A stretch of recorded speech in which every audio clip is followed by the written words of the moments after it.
The rain started just before the bet. Not a soft rain.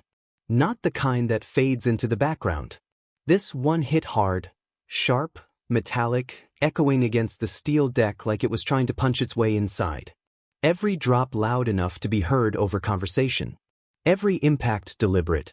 Almost like a countdown. Nobody paid attention to that. They were too focused on the human. 10 credits says he doesn't last an hour. The voice came from the left side of the bay. Casual, confident, loud enough that it didn't need permission to be heard. A few heads turned. An hour? Another voice replied. You're being generous. Fine, the first one said.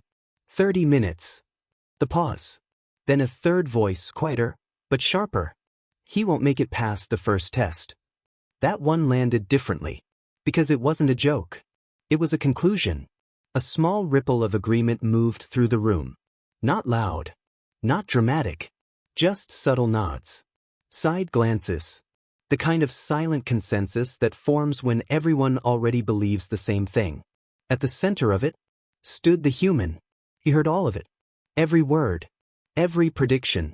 Every quiet dismissal disguised as casual conversation. He didn't react. Didn't look up.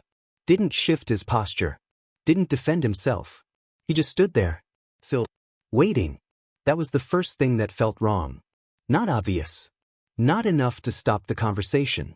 But enough that, if anyone had been paying closer attention, they might have noticed. Most didn't. One did. From the observation level above the bay, Instructor Kale watched the formation assemble. 42 cadets. Different species. Different builds. Different evolutionary advantages. And one human. Kale didn't look at the group. He looked at the one who wasn't moving. Is that him? His assistant asked quietly, stepping beside him. Kale didn't answer immediately. Below, the human adjusted his stance, not nervously, not uncertainly, but with small, precise movements. Like someone calibrating something invisible. Transfer cadet, the assistant continued. Terran origin. Minimal augmentation. No specialization listed. That last part carried weight. No specialization meant no edge. No edge meant no reason to be here. Kale finally spoke. He's early. The assistant blinked. He's the last one in formation. Kale's eyes didn't leave the human. Yes, he said. But he's been here longer than the others. That didn't make sense. The assistant frowned slightly. Sir? Kale didn't explain. Because he wasn't sure yet. He just kept watching. Below, the conversation was still going. Look at him, someone muttered. No reinforcement plating. No density markers. No adaptive frame. He's not built for this.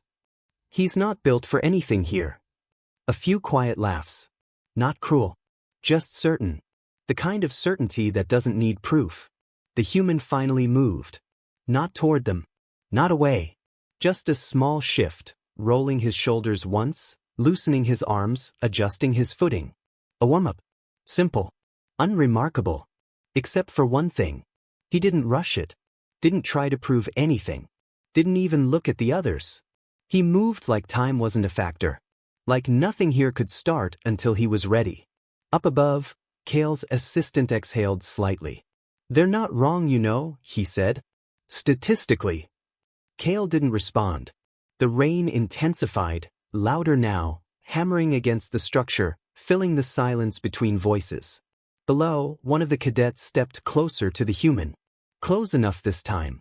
No offense, he said, not sounding like he meant it, but you might want to pace yourself. First day tends to filter people out. Still no response. The human didn't even look at him. Just finished the movement he was doing. Then went still again. The cadet waited. A second. Nothing. He scoffed lightly and stepped back. Yeah, he muttered. That's about what I expected. More quiet agreement. Above, Kale leaned forward slightly against the rail. Notice anything? He asked. The assistant followed his gaze again. Looked at the human. Looked at the others. Other than the obvious? Kale shook his head once.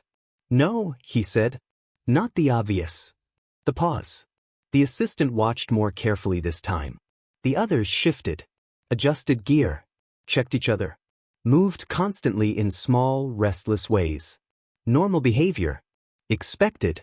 The human didn't. He wasn't tense. Wasn't relaxed either. Just controlled. Every movement intentional. Every stillness deliberate. Like he wasn't waiting for instructions. Like he was waiting for something else. The assistant narrowed his eyes slightly. He's not reacting. Kale nodded once. Exactly. Below, the bay doors began to open. A low mechanical sound rolled through the space. The conversation died instantly. Cadets straightened. Lines tightened. Focus snapped into place. Training was about to begin. At the center of the formation, the human didn't change. Not really. No sudden discipline. No visible shift. Just the same posture. The same stillness. As if he'd already been there. Kale watched him for one more second. Then said quietly, "They're betting on how long he lasts." The assistant allowed himself a faint smile. Fair question. Kale's eyes stayed fixed on the human. "No," he said. "The beat. They're asking the wrong one." The doors fully opened. The rain roared louder. And for the first time, the human looked up. Not at the cadets. Not at the instructors. But forward. At whatever was coming next. No hesitation. No anticipation. Just focus. Cold. Steady. Unmoving. Like this wasn't a test. Like this was something he already understood. And somewhere in the back of the room, without anyone saying it out loud, something shifted. Not belief. Not yet. But uncertainty. The station didn't orbit anything worth naming. No trade routes passed near it, no civilian traffic came within range, and no strategic resource justified its existence. It sat near a cold, dim star at the edge of mapped space. The kind of place chosen specifically because nothing about it was comfortable. That was the point. The Valari Combined Armed Forces Academy had been built there deliberately. Every aspect of it was engineered to apply pressure. Not simulated pressure that could be turned off when things went wrong, but real, constant pressure that never adjusted itself to the individual. It didn't care whether you were ready. It didn't slow down if you struggled. It simply existed, and you either adapted to it or you didn't. The first thing everyone noticed was the gravity. It sat at 1.3 standard. Not enough to crush anyone outright, but more than enough to be felt in every movement. Walking required effort. Breathing required intention. Even standing still carried weight. Over time, it wore people down in small, continuous ways that added up. For most species, that was exactly why the Academy existed. Train under heavier gravity, and everything else in the galaxy would feel easier. It was a simple concept, and it worked. It had produced soldiers who could operate anywhere because they had already adapted to worse. But adaptation wasn't equal across species. The Valhari had evolved on a slightly heavier world, around 1.1 standard gravity. Their bodies were efficient under pressure, built with dense musculature and stable endurance. They didn't enjoy the Academy environment, but they handled it better than most. The Sorkai were different. Their homeworld had high atmospheric pressure and dense environmental conditions. They were compact, efficient, and strong in short bursts. Gravity didn't slow them as much as it compressed them into something harder and more controlled. Then there were the Dreth kind. Larger frames, heavier builds, reinforced skeletal structures. They didn't adapt to pressure, they pushed through it. In environments like this, they were expected to dominate. And most of the time they did. The Academy reinforced these expectations every day. Everything was measured, compared, and ranked. Performance wasn't private. It was visible. Everyone knew who was faster, who was stronger, and who couldn't keep up. Over time, those patterns stopped being questioned. They became assumptions. Instructor Kale didn't need to explain any of that when he gave the order. Formation run. 2,000 meters. Full kit. There was no hesitation. Equipment racks unlocked with a mechanical click, and cadets moved immediately. 30 kilograms of standard load. Distributed across the body to simulate operational conditions. It wasn't optional, and it wasn't negotiable. As the weight settled onto their frames, the first changes appeared. Posture shifted. Shoulders adjusted. Strides recalibrated. Bodies instinctively compensating for the added load and constant gravity. The human moved with them.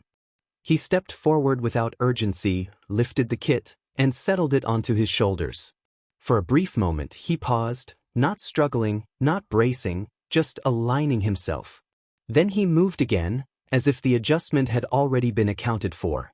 The formation started clean. It always did. The first 100 meters were carried by discipline alone. Boots hit the deck in a steady rhythm, synchronized and controlled. By 300 meters, that rhythm began to break. Spacing increased. Faster cadets pulled ahead while others fell slightly behind. Breathing patterns shifted from controlled to effortful. At 500 meters, the separation became more obvious. The formation wasn't holding anymore. It was stretching, each individual settling into what their body could actually maintain. From the observation rail above, Kale watched without speaking. He wasn't interested in numbers yet. Data would come later. For now, he watched movement. Patterns revealed more than metrics in the early stages. His attention wasn't on the front of the pack or the strongest cadets. It was on the middle. That was where consistency showed itself. The human was there. Not leading. Not falling behind. Not reacting to the shifting pace around him. He was simply moving at a steady, unbroken rhythm. At 800 meters, fatigue became visible across the group. Strides shortened. Impact grew heavier. Efficiency started to drop. The human didn't change. His stride remained the same. His pace remained the same. His breathing, from what could be observed, didn't spike or collapse. That was when Kale leaned forward slightly. Not out of surprise, but out of focus. Because something wasn't aligning with expectation. At that point, his assistant checked the data feed. "Heart rate is stable," he said quietly. Kale didn't respond immediately. "Certainly it's low." "How low?" "Lower than it should be for this load." Below, the formation continued to stretch. The front group pushed harder. The rear began to struggle visibly. The human moved forward.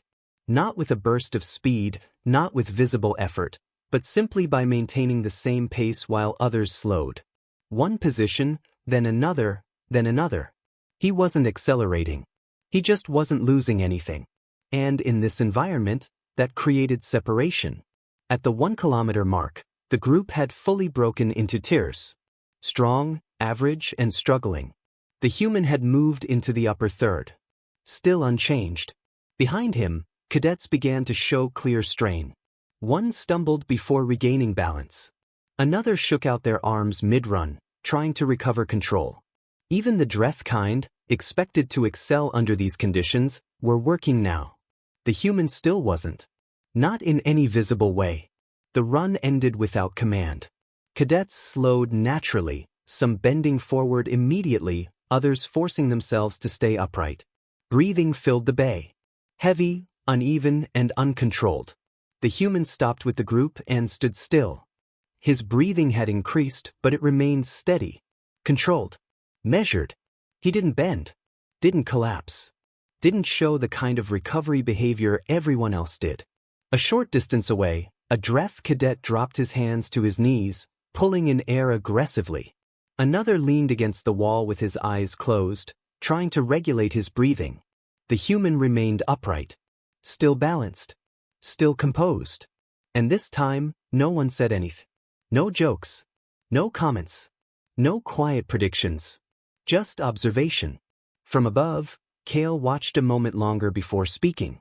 "Do you see it now?" His assistant nodded slowly. "Yes." There was a pause before he added, more carefully, "He's not being affected the same way." Kale shook his head once. "He is," he said. Then, after a brief silence, he added, "Just not enough." Below, the human rolled his shoulders once and reset his posture, as if preparing for what came next. As if the run hadn't been the test. Only the beginning. By the time the run ended, the assumption had already begun to crack. Not publicly. No one said it out loud. But the certainty from earlier, the easy confidence, the quiet jokes, the casual bets, had lost something. Not belief. Just stability. Now there was a question sitting underneath it. And questions spread faster than certainty in places like this. The cadets reformed into loose lines across the bay. Some were still recovering, regulating their breathing, resetting posture, forcing control back into their bodies. Others stood upright out of discipline alone, even when it cost them. The human stood among them. Same place. Same posture. Same stillness. If anything, that was becoming the problem. Instructor Kale stepped down from the observation level without announcement. His presence alone was enough to straighten what little disorder remained. Conversations ended. Movement minimized. Focus returned. He walked along the line slowly, not inspecting equipment, not checking posture, just observing. One by one, he passed each cadet without comment. When he reached the human, he didn't stop. But he didn't move past immediately either. There was a fraction of a second where his pace slowed, just enough to look. Up close, the differences were more obvious. No reinforcement plating. No structural augmentation. No visible density markers beneath the skin. Nothing that explained what he had just seen. Kale continued walking. Status, he said. The human responded immediately. Cadet Jonah Reeves. Terran origin. Transfer from Earth Defense Cooperative. 3 years prior service. His voice was steady. Not loud. Not soft. No hesitation. Kale kept moving. Behind him, a few cadets exchanged brief glances. 3 years. That was not enough to matter here. Not against cadets who had trained in high-gravity conditions their entire lives. Kale reached the end of the line and turned back. Prior citations? He asked without looking at a data pad. 17 disciplinary citations, sir. That drew a reaction. Small but noticeable. Not laughter this time. Interest. Commendations. 1 for field extraction under active fire, sir. Another pause. Different kind this time. Kale stopped walking. Explain. Transport unit compromised during evacuation, the human said. 2 personnel unable to move. Extracted under sustained hostile contact. No embellishment. No emphasis. Just information. Kale studied him for a moment. Why the citations? The human didn't answer immediately. Not because he didn't have one. Because he was choosing how to give it. Failure to follow procedural limitations when operational outcome was at risk, sir. That phrasing was precise. Too precise to be accidental. A few cadets shifted slightly. That wasn't indiscipline. That was controlled deviation. Kale turned away. Understood. He didn't ask anything else. Didn't need to. Because the pattern was forming. Not complete. But enough to recognize its shape. The training continued. Weighted carries. Balance drills. Variable resistance exercises designed to expose weaknesses under load. The Academy's systems adjusted constantly. Small shifts in gravity, pressure, and footing designed to prevent adaptation from becoming comfort. Cadets struggled. Not failing. But working. Always working. The human moved through each station the same way he had run. Not dominating. Not falling behind. Just consistent. Too consistent. At one station, a gravity pulse hit without warning. The system spiked to 1.8 standard for a short interval. It was designed to disrupt rhythm, to break control, to force immediate adjustment. Several cadets stumbled. One dropped to a knee before pushing back up. Others widened their stance, correcting after the impact. The human adjusted before the system fully stabilized. It wasn't a visible reaction. It was smaller than that. His center of gravity dropped slightly. His footing shifted just enough to absorb the increase without losing balance. Then he kept moving. No pause. No recovery. Like the change hadn't interrupted anything. From across the bay, Kale saw it clearly. That wasn't reaction. That was anticipation. He walked down to the floor again. Waited until the sequence ended. Then approached. Reeves. Sir. Where did you train before this? Earth Defense Cooperative. Mara Station. 1 year deployment at Corvith Frontier Post. Kale's expression didn't change. Corvith operates at 1.6 standard gravity. Yes, sir. For how long? 1 year, sir. In active conditions? Yes, sir. Kale looked at him for a moment longer. When the gravity spike hit, you adjusted before the full load registered. The human paused briefly. Not defensive. Just thinking. I didn't notice that, sir. That's not an answer. A small shift in the human's posture. Not discomfort. Recognition. It felt lighter than Corvus, he said. I moved the way I'm used to. Kale held his gaze. There was no exaggeration in the response. No attempt to impress. Just a statement. That made it worse. Because if it was true, then everything they were using here as a standard was below his baseline. Kale stepped back. He didn't say anything else. But the assessment had changed. Above them, the observation feed continued tracking metrics. Heart rate, load distribution, movement efficiency. The assistant reviewed the data again, slower this time. More carefully. Sir, he said quietly over the comm. Kale didn't look up. I see it. The assistant hesitated. This doesn't match his classification.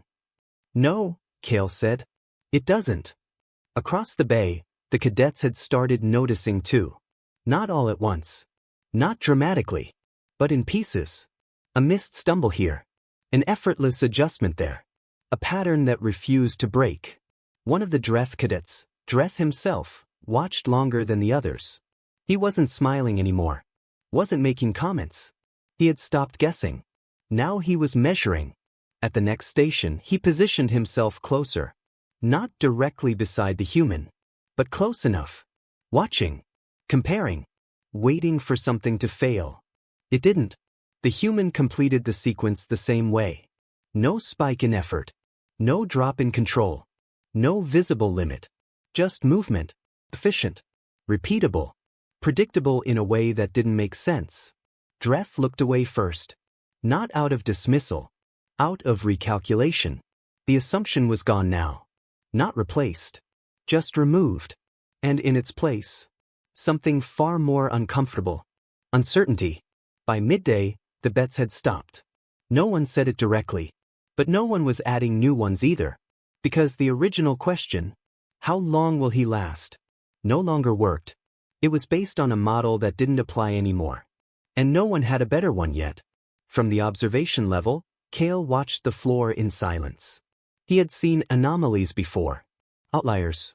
Exceptional cadets who performed beyond expectation. This wasn't that. This was different. Because it wasn't breaking the system. It was ignoring it. And that meant something else entirely. Something he hadn't defined yet. Below, the human reset at the next station. Same posture. Same stillness. Same controlled breathing. No sign of strain. No sign of urgency. Just readiness. As if everything so far had been within expectation. As if none of this was pushing him. And for the first time since the training began, Kale stopped trying to measure how well the human was performing within the system and started asking a different question. Not how strong he was. Not how trained. Not how experienced. But how far above the system he actually was. The pit was where the academy stopped pretending things were equal. Up to that point, most of the training could be explained away. Differences in adaptation. Variations in physiology. Prior experience. Even the human's performance, unusual as it was, still sat within a range that could be rationalized. The pit removed that. It didn't reward strength the way most cadets expected. It didn't reward endurance in the way long-distance trials did. It punished inefficiency. It exposed hesitation. It magnified every wasted movement until it became a measurable disadvantage. 15 meters across. 60 centimeters deep. Filled with a dense resistance medium that behaved like compressed sand but pushed back harder with every step. The system beneath it adjusted pressure dynamically, meaning no two steps felt exactly the same. Stability was temporary. Momentum was unreliable. The objective was simple. Cross from one side to the other as fast as possible. No tricks. No shortcuts. Just movement. The current record sat at 41 seconds, set by a Sorkai cadet 3 cycles ago. No one had come close since. Most didn't even try to beat it. They aimed to survive it cleanly. That was the expectation. The cadets lined up along the edge. One by one, they entered, ran, and exited. The Sorkai performed well. Short, controlled strides, built for resistance. They didn't waste motion. They didn't overextend. The Valhari were slower but consistent. Their strength was in maintaining forward progress without losing balance. The Drethkind surprised people who didn't understand them. Their size worked against them, but their power compensated. They forced their way through the resistance rather than adapting to it. Dreth himself posted a time of 54 seconds. Respectable. He stepped out of the pit and didn't celebrate. Didn't comment. Just moved aside and watched the next cadet. He was still measuring. Still waiting. The human's turn came without announcement. He stepped forward, stopping at the edge of the pit. For a brief moment, he looked down, not at the surface, but through it as if trying to understand how it behaved beneath what was visible. Then he looked across to the far side. Distance. Resistance. Measured in silence. He stepped in. The first contact told him everything. The surface shifted under his weight, resisting just enough to break rhythm if he let it. Most cadets reacted to that first step. They adjusted mid-motion, losing time immediately. The human didn't. His stride extended. Longer than anyone else's. Not forced. Each step reaching forward instead of pushing down. He wasn't trying to overpower the resistance. He was moving through it. The difference was immediate. At the 3-meter mark, his speed hadn't dropped. At 5 meters, it still hadn't. That wasn't supposed to happen. From the observation rail, Kale leaned forward again, this time without restraint. Below, the movement was wrong. Not inefficient. Not chaotic. Wrong in a way that suggested the system wasn't affecting him the way it should. Most cadets shortened their stride to maintain control. The human did the opposite.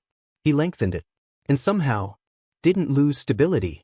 At 8 meters, where most cadets began to slow significantly, the human maintained the same pace he had started with. No visible strain. No correction. No hesitation. The resistance medium shifted beneath him, trying to disrupt his footing. It didn't succeed. Because he wasn't reacting to it. He was predicting it. Each step landed where the resistance would be weakest, not where it was. A pattern. Learned or instinctive, Kale couldn't tell yet. But it was there. At 10 meters, the room had gone quiet. No one spoke. No one moved. Because now it wasn't about performance anymore. It was about understanding what they were seeing. The human reached the final stretch. Still the same speed. Still the same stride. No final burst. No last effort. He crossed the line and stepped out of the pit as if the entire exercise had required nothing extra from him. The system registered the time. There was a brief delay. Then it displayed 38 seconds. No one reacted immediately. Because the number didn't process. It didn't fit. 3 seconds faster than the standing record. In an environment where improvements were measured in fractions. Dreth stepped forward, looking at the board. Then at the human. Then back at the board. That's wrong, he said. Not angry. Certain. The system made an error. No one challenged him. Because that explanation made more sense than the alternative. Kale didn't look at Dreth. He looked at the system. Then at the human. Then back at the system again. It didn't, he said. His voice wasn't loud. It didn't need to be. Dreth frowned slightly. How? Kale didn't answer. Because he didn't have one yet. Not a complete one. But he had enough. Enough to know that what they had just seen wasn't a peak performance. It wasn't a perfect run. It wasn't even close to a limit.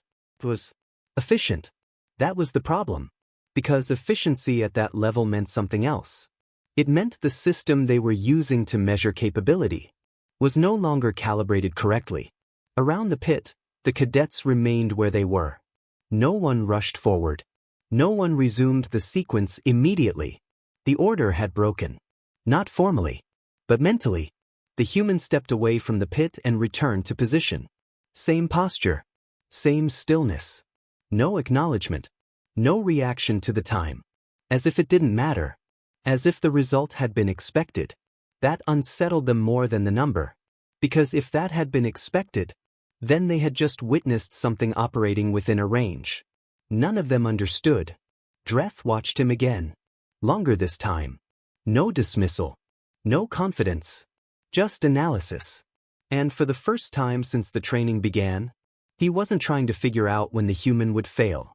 He was trying to figure out if he would. From above, Kale straightened slowly. His assistant didn't speak. Didn't need to. The data would confirm it. The system would validate it. But neither of those things mattered now. Because the shift had already happened.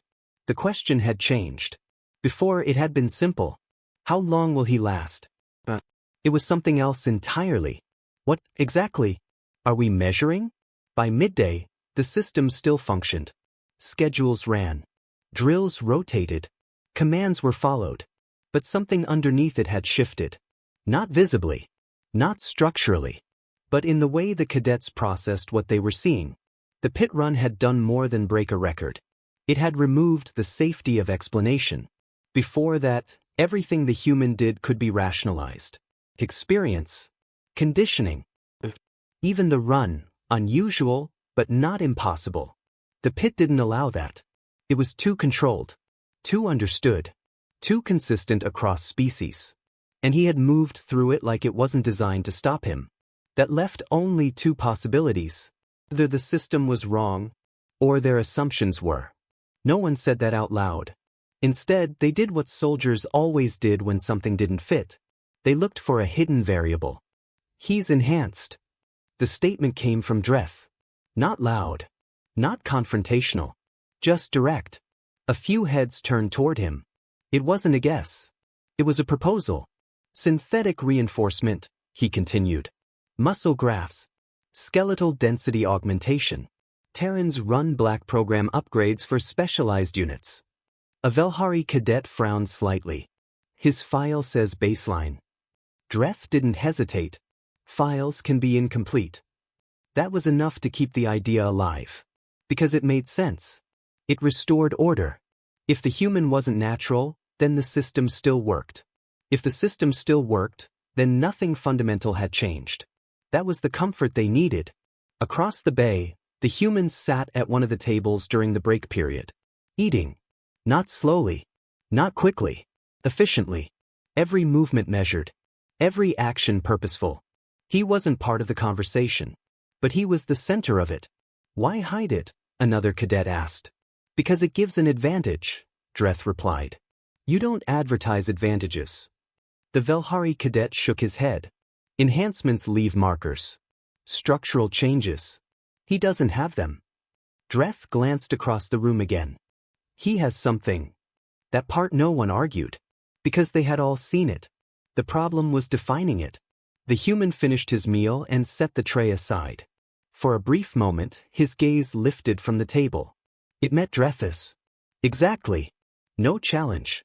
No acknowledgement. Just awareness. Then it moved away again. Dreth looked down first. The conversation didn't continue after that. Because something about that brief exchange made the theory feel incomplete. Not wrong. But insufficient. Above them, Instructor Kale reviewed the data in real time. Heart rate logs. Muscle strain indicators. Load distribution patterns. Everything the system could measure. Everything that should have shown a deviation if Dreth was right. It didn't. Any anomalies? His assistant asked. Kale shook his head slowly. None that support enhancement. Then how is he maintaining output at that level? Kale didn't answer immediately. Because the data was telling him something more complicated. The human wasn't exceeding expected limits in explosive ways. He wasn't generating abnormal force spikes. He wasn't showing unnatural output. He was simply not degrading. Where others dropped in efficiency, he held.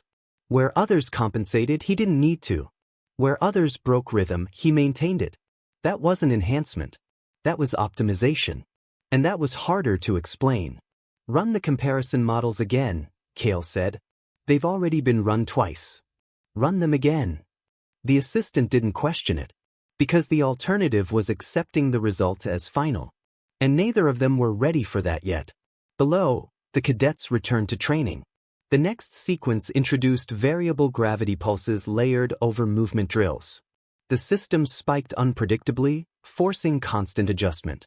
It was designed to expose instability, to punish delayed reaction, to reward adaptability. Cadets moved through it with visible effort. Every pulse disrupted something. Balance, timing, control. Each recovery cost energy.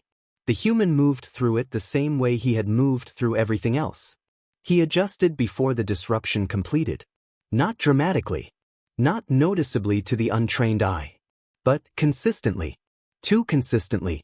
Kale watched from the floor this time, not the rail, close enough to see the details. At the next pulse, he focused entirely on the human. The system spiked. The human stance shifted a fraction of a second before full load. That wasn't reaction. That wasn't reflex. That was expectation. Kale stepped forward once the sequence ended. Reeves. Sir. You're not reacting to the gravity changes. A brief pause. I am, sir. No, Kale said. You're not. The human considered that. Not defensive. Not dismissive. Just thinking. I'm used to variable load environments, he said. Corvith had unstable terrain. Gravity fluctuations, wind shear, uneven footing. If you wait to react, you lose position.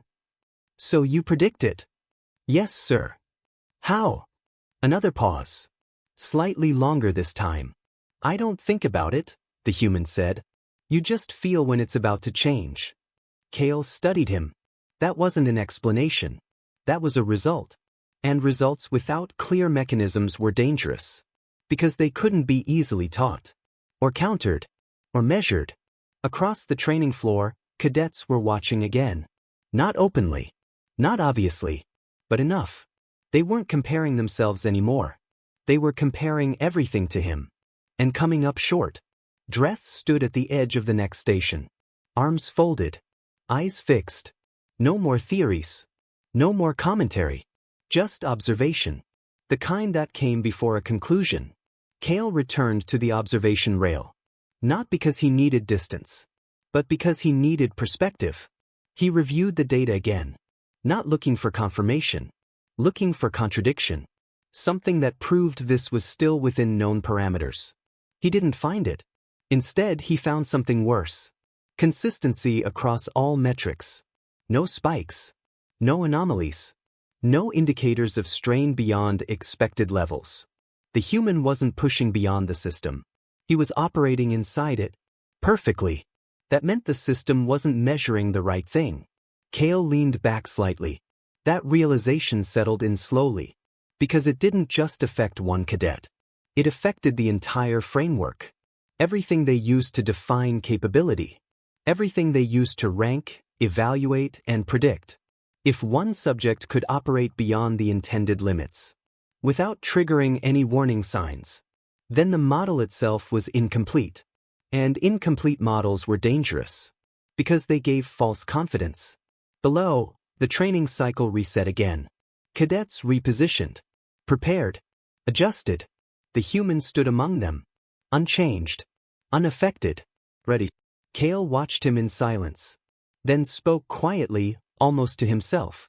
This isn't enhancement. His assistant looked at him. Then what is it? Kale didn't look away from the floor. It's baseline. The pause. For him, the assistant didn't respond. Because that answer created a much larger problem. This was baseline. Then everything they had seen so far wasn't exceptional. It was normal. And that meant there was still something they hadn't seen yet. Something the system hadn't reached. Something the human hadn't been forced to show. Kale's gaze narrowed slightly. The question shifted again. Not what he is. Not how he's doing it. But where does it stop? By the time the next sequence began, no one was talking about the pit anymore. Not because it was forgotten. Because it didn't explain enough. The question had moved past performance. Now it was about capability. And capability, in a military academy, was measured one way above all others. Close combat. No environment variables. No external systems. No distance to hide behind. Just control, timing, and execution. Instructor Kale didn't announce the shift. He didn't need to. The moment the mats were deployed across the bay floor, the atmosphere changed. Cadets straightened. Focus sharpened. Because this was where assumptions usually proved themselves. Or broke. Pairing, Kale said. Names were called quickly. Matched by approximate mass, then deliberately offset to remove comfort advantages. No one fought their equal here. That wasn't the point. The point was adaptation.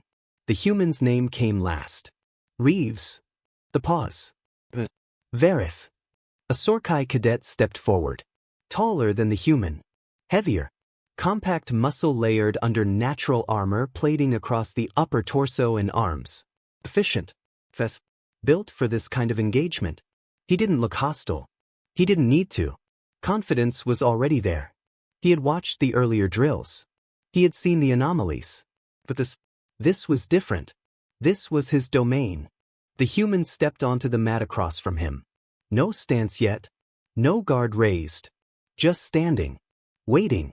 Kale moved to the edge of the mat. Begin. Varith moved first. No hesitation. A direct entry, closing distance with a forward step, reaching for center mass control. It was a standard opening. Effective against most opponents. Then the space. Establish dominance. Force reaction. The human wasn't there. Not in the way Varith expected. He hadn't retreated. Hadn't stepped back. He had shifted sideways. A small angle. Minimal movement. But enough. Varith adjusted immediately. Second attempt. Faster. More precise. The human moved again. Same pattern. Not retreating. Not engaging. Circling. Always just outside the line of control. Varitha's expression changed slightly. Not frustration. Recognition. This wasn't avoidance. It was positioning. He turned with the movement. Adjusted his stance. Tried to cut off the angle. The human didn't resist. He let the rotation happen. Then shifted again. Always forcing Varith to reset. Always making him turn. 3 movements. The pattern became clear. The human wasn't escaping. He was shaping the engagement. From the edge of the mat, Kale watched closely. Because this was different from everything before. This wasn't physical capacity. This was decision-making. Timing. Intent. Varith moved again, this time committing more weight into the step, trying to close the gap before the angle could be created. The human let him. For a fraction of a second. Then stepped in. Not back. Not away. That was the break. The distance collapsed. The angle reversed.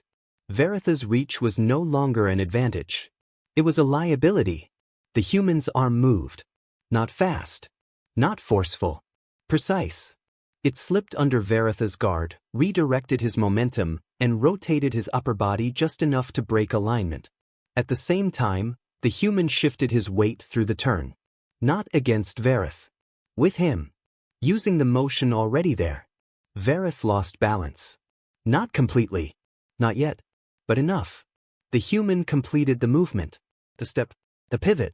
A controlled drop in center of gravity. And suddenly, Varith was on the mat. Face down. Arm locked. Not violently. Not aggressively. But completely. The hold was clean. Tight. Inescapable. No wasted force. No extra movement. Just control. The human's knee settled lightly against Varitha's back. Not pressing. Not forcing. Just present. Submit, the human said. Even. Varith tested the hold once. A small movement. Careful. There was no opening. No weakness. He tapped. The human released immediately. No delay. No dominance display. He stepped back and offered a hand. Varith looked at it for a second. Then took it. Pulled himself up. The match was over. No one spoke. Because the result wasn't what mattered. It was how it happened. There had been no struggle. No exchange. No escalation. Control. From start to finish. Kale stepped forward. Reeves. Sir. What was that? The human paused briefly. Rear shoulder lock, he said. Modified. Kale's gaze sharpened. Modified how? Standard version requires height advantage, the human replied. Adjusted entry angle. Used rotational momentum instead. There was no hesitation in the explanation. No uncertainty. Just clarity. How long have you been training in close combat? Formally, since age 14, sir. A slight pause. Informally, earlier. Kale held his gaze. How much earlier? Age 12. A quiet shift moved through the observing cadets. 12 years. Continuous training. That wasn't basic instruction. That was foundation. Kale considered that for a moment, then asked the question that mattered. What else do you know? The human didn't answer immediately. Not because he didn't know. Because he was evaluating the scope of the question. It would take time to list everything, sir. Kale nodded once. That was enough. Because it confirmed something critical. This wasn't a single technique. This wasn't a specialization. This was a system. Across the room, Dreth watched without moving. No disbelief. No resistance. Just acceptance. The theory was gone now. No enhancement. No hidden advantage. Nothing external. What they were seeing was learned, built, refined over time. That made it worse. Because it meant it could be repeated. And if it could be repeated, it could spread. The training continued. Pairs rotated. Matches repeated. But the focus didn't shift back. It stayed on the human. Every movement analyzed. Every decision observed. And every time, the result was the same. No wasted motion. No unnecessary force. No visible limit. Just adaptation. Just control. From the edge of the floor, Kale watched the final exchange in silence. Then turned slightly, speaking just low enough that only his assistant could hear. He's not stronger. The assistant nodded slowly. No, sir. Kale's gaze returned to the mat. He's more efficient. The pause. Then more quietly. And that's harder to fight. Below, the human reset for the next pairing. Same posture. Same stillness. Same readiness. No sign that anything had changed. But everything had. Because now, they understood something they hadn't before. It wasn't about how much force he could generate. It wasn't about how long he could last. It wasn't even about experience. It was about something far more difficult to measure. The ability to find the right move. Every time. And never need a second one. By the end of the combat rotation, the Academy had stopped trying to categorize him through observation alone. Not because they lacked data. Because the data didn't explain the outcome. Everything they were seeing, endurance, control, efficiency, adaptability, existed within known parameters individually.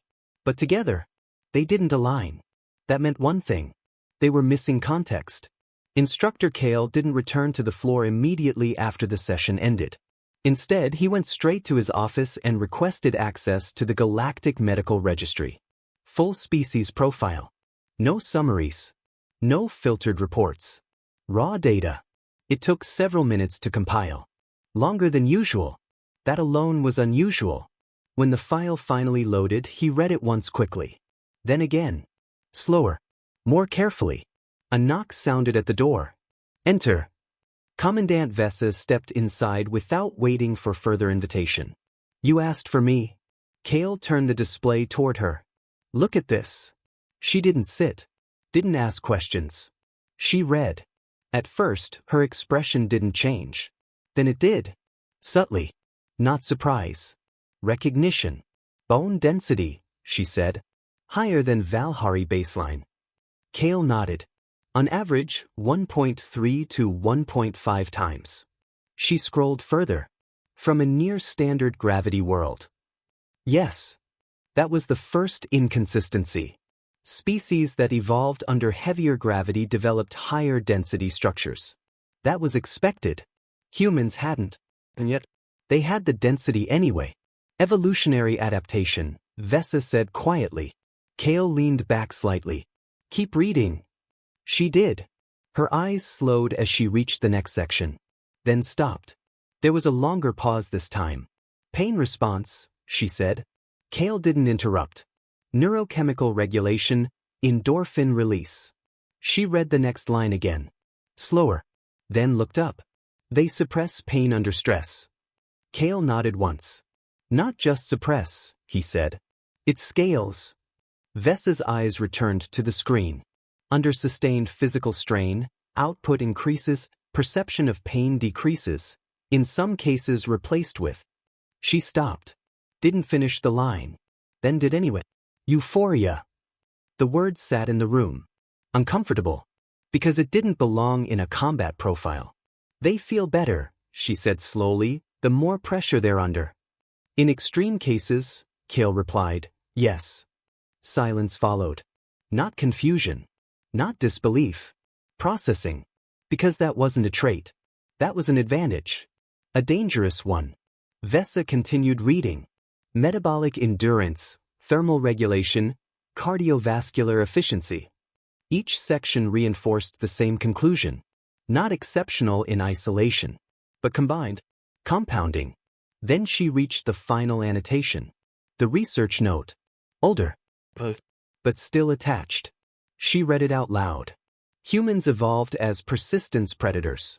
Rather than relying on speed or strength to eliminate prey quickly, they pursued targets over extended periods, hours, sometimes days, until exhaustion caused system failure. She stopped reading. Looked at Kale. They don't win fast. No, Kale said. They win eventually. That was worse. Because it meant their advantage wasn't in dominance. It was in inevitability.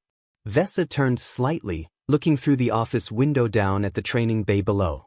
It was empty now. Quiet. Still. But she wasn't seeing the room. She was seeing the data. Reframing it. He wasn't struggling in the run, she said. No. He wasn't adapting to the gravity pulses. No. He wasn't overpowering his opponent in combat. Kale shook his head. No. Vessa's voice lowered slightly. He was operating within a range that didn't trigger failure. Kale didn't respond. Because that was exactly it.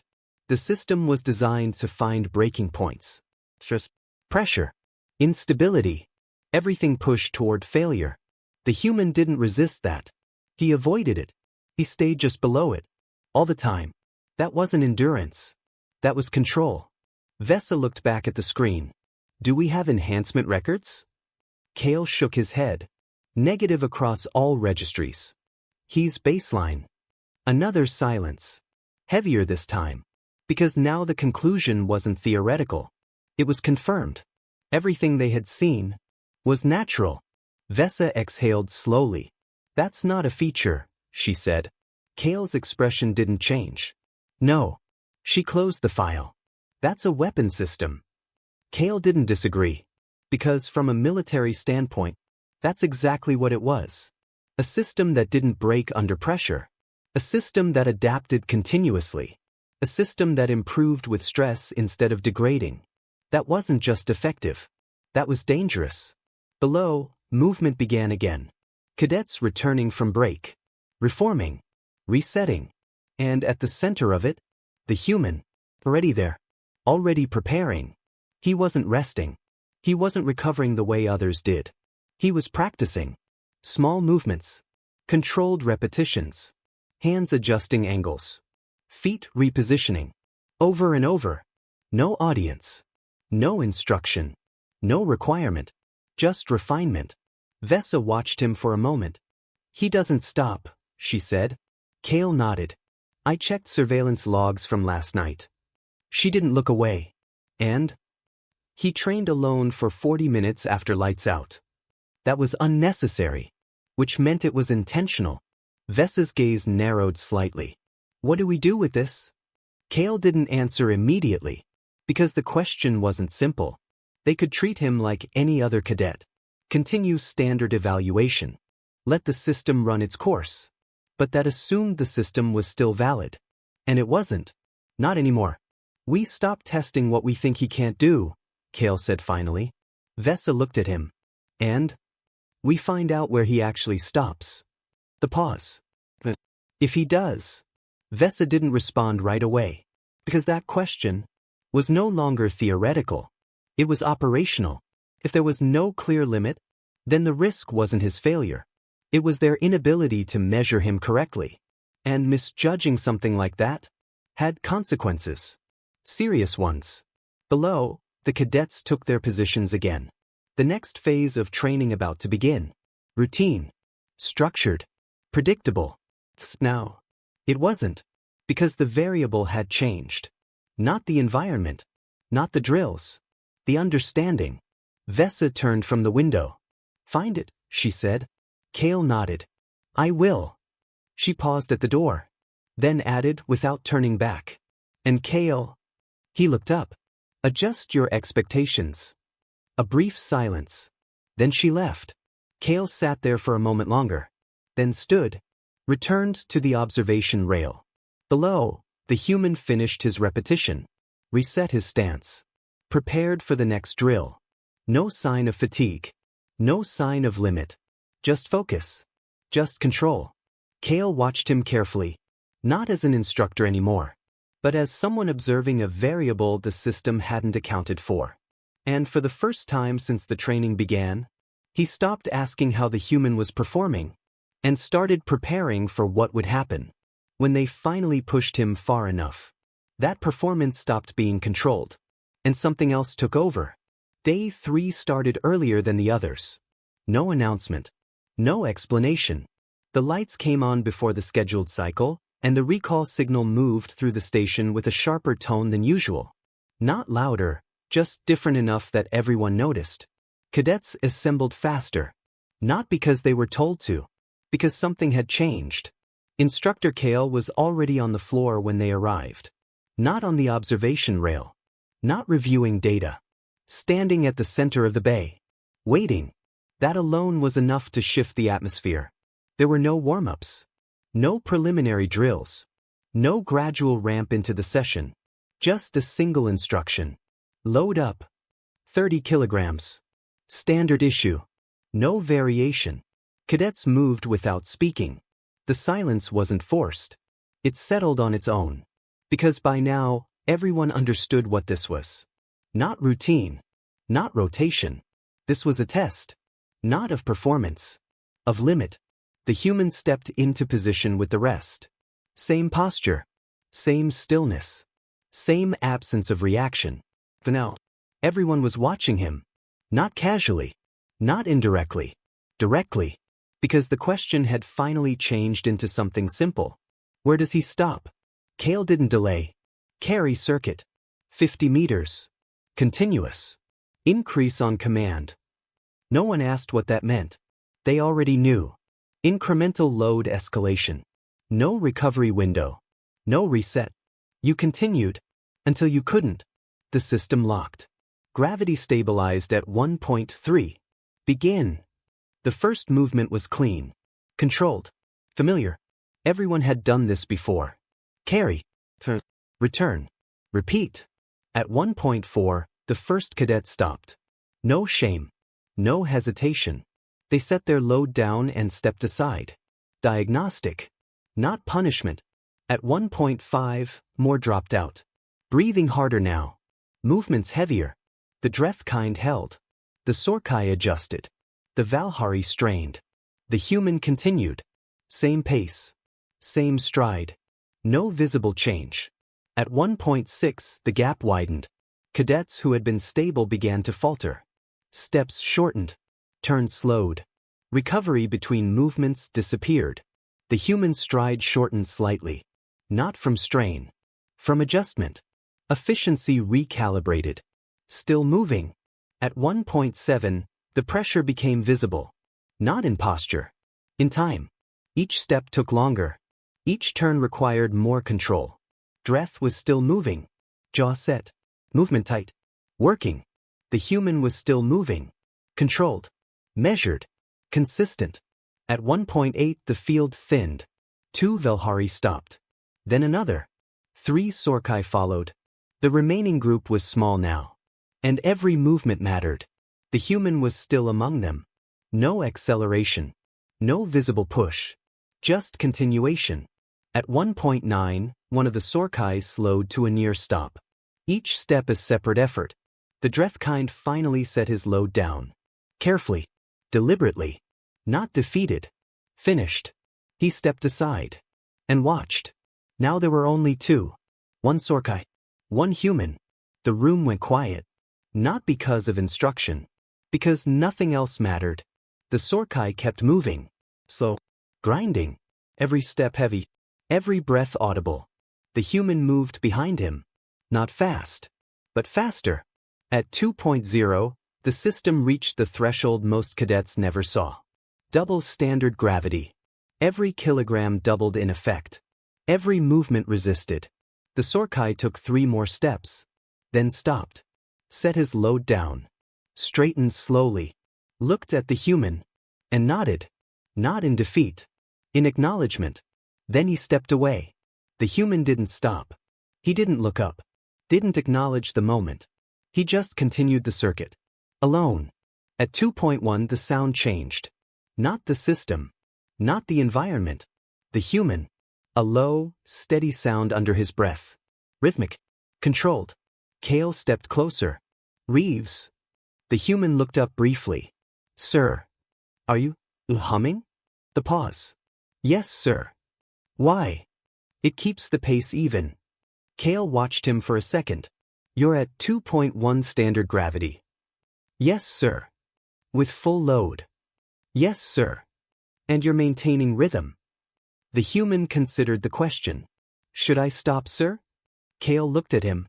Then shook his head once. No. Continue. The human resumed.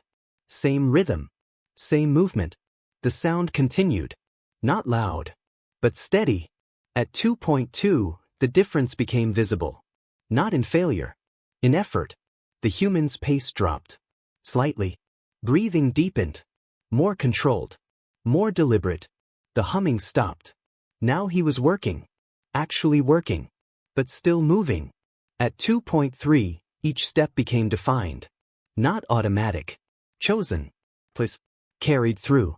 The load pressed down. The system pushed back. The human continued. At 2.4, the cadence broke. Not completely. But enough. Each step required a decision. Each turn required focus. The rhythm was gone. But the motion remained. Dreth watched from the wall. Arms no longer folded. Posture no longer relaxed. No judgment. No theory. Just observation. Because this was beyond comparison. At 2.5, the human stopped. Not collapsed. Not forced. He completed a step. Set the load down. Carefully. Deliberately. Then bent forward. Hands on knees. Breathing. Controlled. Recovering. Kale didn't speak immediately. He waited. 10 seconds. 20. 30. The human straightened. Looked up. That's my ceiling, sir. His voice was steady. Tired. But controlled. The pause. Today. Kale held his gaze. Today. The human nodded slightly. I'll have more tomorrow. No one reacted. Because no one knew how to process that. Kale glanced at the gravity display. 2.5. Then back at the cadets along the wall. Then at the human. The comparison didn't exist anymore. It couldn't. Because they hadn't been measuring the same thing. Session ends, Kale said quietly. No one moved at first. Then slowly, they did. The room released its tension. Breathing returned. Movement resumed. But something had changed. Not in the system. In them. Because they had just seen the limit. Not of the human. Of themselves. And it wasn't close. The human stepped back from the circuit. No celebration. No reaction. Just recovery. Just control. As if the entire test had simply answered a question. Not for him. For them. From the edge of the floor, Kale watched in silence. The data would be recorded. Analyzed. But none of that mattered now. Because the result was already clear. The system had reached its designed maximum. And the human had reached his current one. There was a difference. And that difference was the problem. Because if his limit could move, then it wasn't a limit. It was a position. And positions, they called it the room. Not officially. Officially, it was the combat stress environment. But no one used that name. Because what happened inside it wasn't technical. It was personal. The room didn't measure strength. It didn't measure endurance. It measured how long you could survive something that learned faster than you did. It was a sealed chamber, 12 meters across, with fully variable conditions. Gravity, atmosphere, temperature, resistance, all adjustable in real time. At its center was the Academy's combat AI, designed by a species that specialized in adaptive warfare modeling. KF didn't follow scripts. It didn't repeat patterns. It observed, learned, and then it adjusted. Cadets entered one at a time. Most lasted between 4 and 8 minutes. The record stood at 11, held by a Sorkai veteran who had trained for years before arriving. That record mattered, because it wasn't about winning. No one beat KF. The goal was to last. To delay the inevitable. That was the standard. By now, the cadets were quiet again. Not the silence of uncertainty. The silence of expectation. Because this would answer the next question. Not how strong the human was. Not how long he could endure. But whether he could handle something designed specifically to break adaptation. Instructor Kale stood at the door controls. He didn't look at the others. He looked at the human. You understand what this is? Yes, sir. It will not slow down. Yes, sir. It will not make mistakes. A brief pause. Yes, sir. It adapts to you. Another pause. Yes, sir. Kale held his gaze. The record is 11 minutes. The human glanced once at the sealed door. Then back. What form does it take?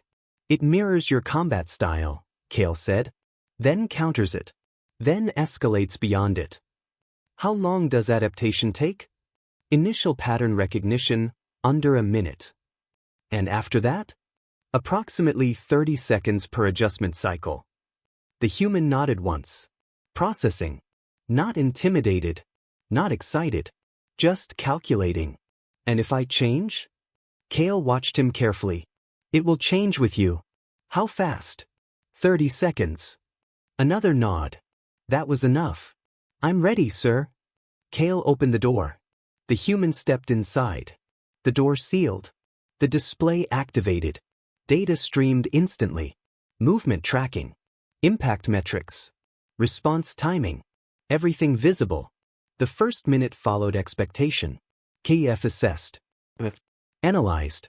The human engaged. No hesitation. No delay.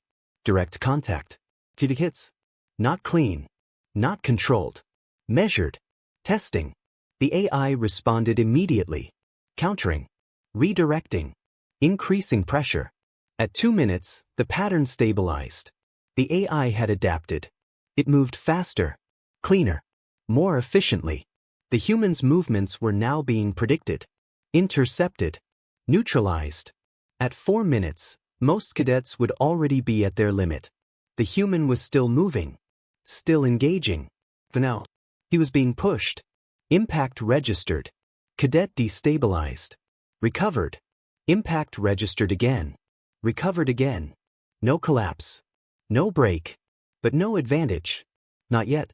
From the observation area, no one spoke. Because this was where everyone failed. Not from lack of strength, but from lack of options. The AI removed them. One by one. Until there were none left. At the 4-minute mark, something changed. Not the AI. The human. His movement shifted. Subtly at first. Then completely. Different stance. Different footwork. Different distance. He wasn't reacting anymore.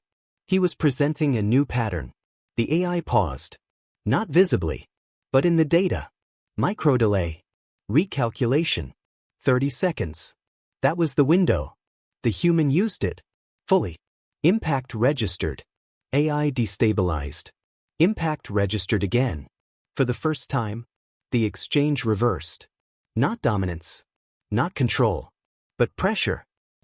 The AI adapted. Faster. Sharper. More aggressive. The human changed again. A third pattern. A third structure. A third approach. Another delay. Another window. Used immediately. From the observation level, the shift was clear. He's cycling styles, someone said quietly. Kale didn't respond. Because that wasn't the important part. The important part was timing. The human wasn't changing randomly. He was changing exactly when the AI finished adapting, forcing it to restart. Over and over and over. Buying himself 30 seconds. At 8 minutes, the record threshold approached. The human was breathing harder now. Visibly, audibly. Fatigue was present, but control remained. He changed again. Fourth pattern. Fifth. Each one distinct. Each one forcing recalculation. The AI kept up, but it couldn't stay ahead. Because the human wasn't trying to win. He was managing time. At 10 minutes, the room was silent. No movement. No distraction. Just the display. And the number. 11 o'clock. The record.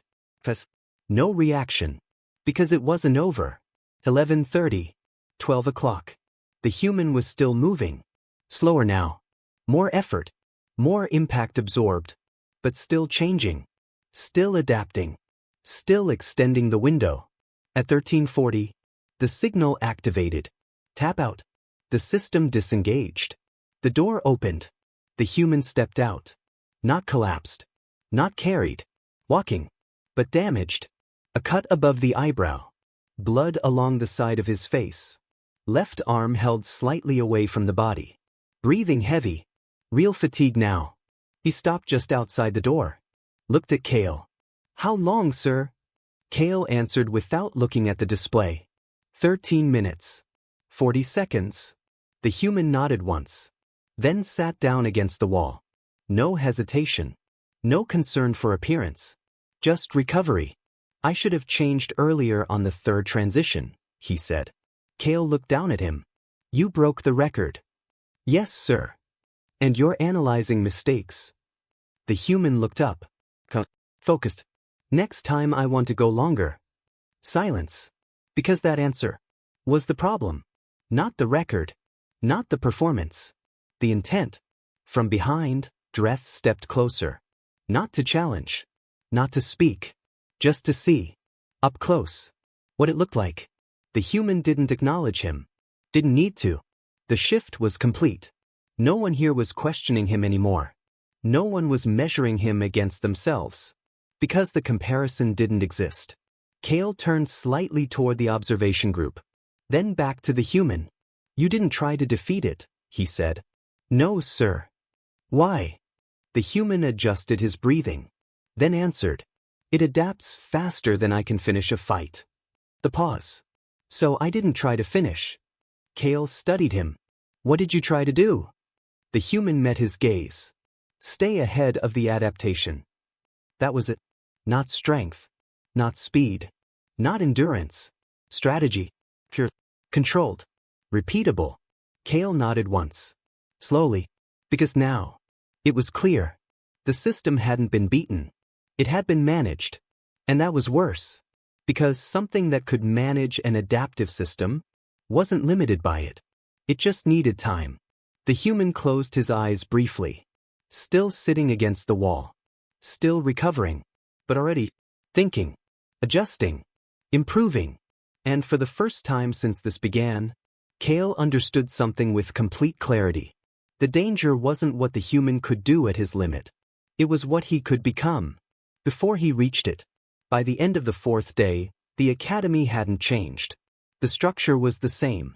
The drills were the same. The system still ran exactly as it had before. But the way it was understood was different. That was the part that mattered.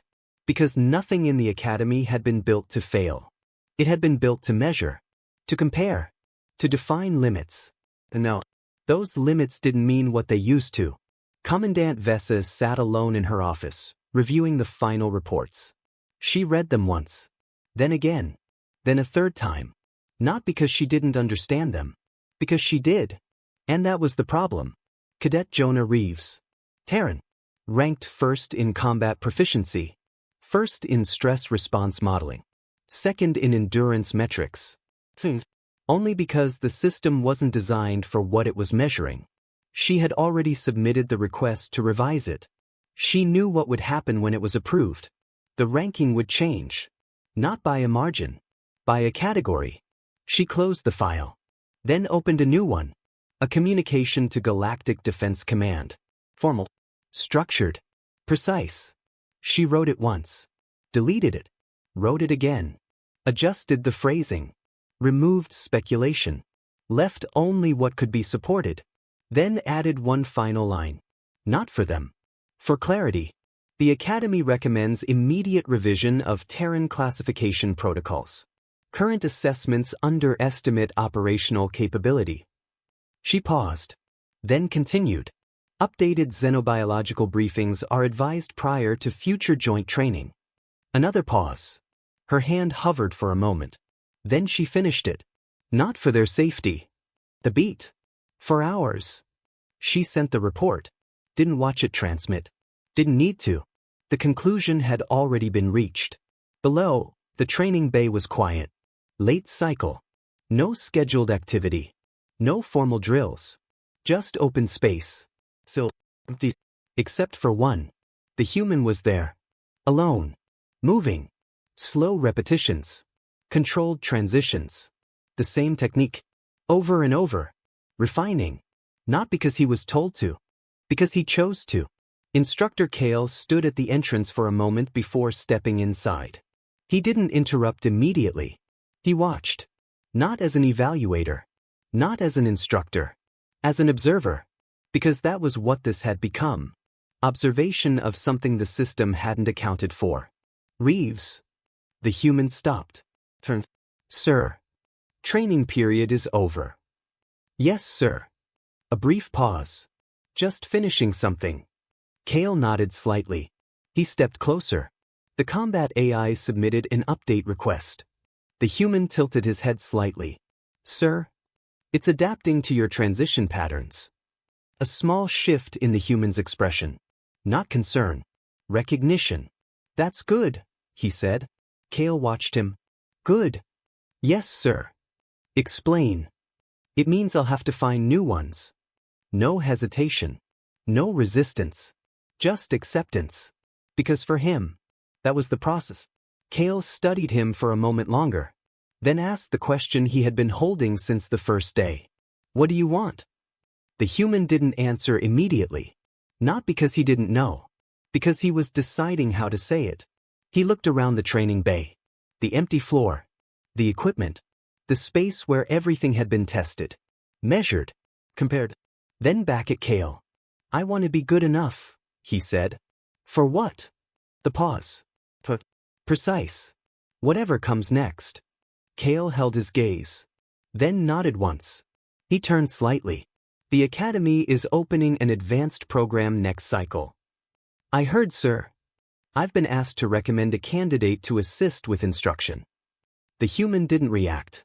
Didn't assume. Didn't ask. Kale continued. There are several qualified cadets. Yes, sir. I recommended you. A silence. Not surprised. Not confused.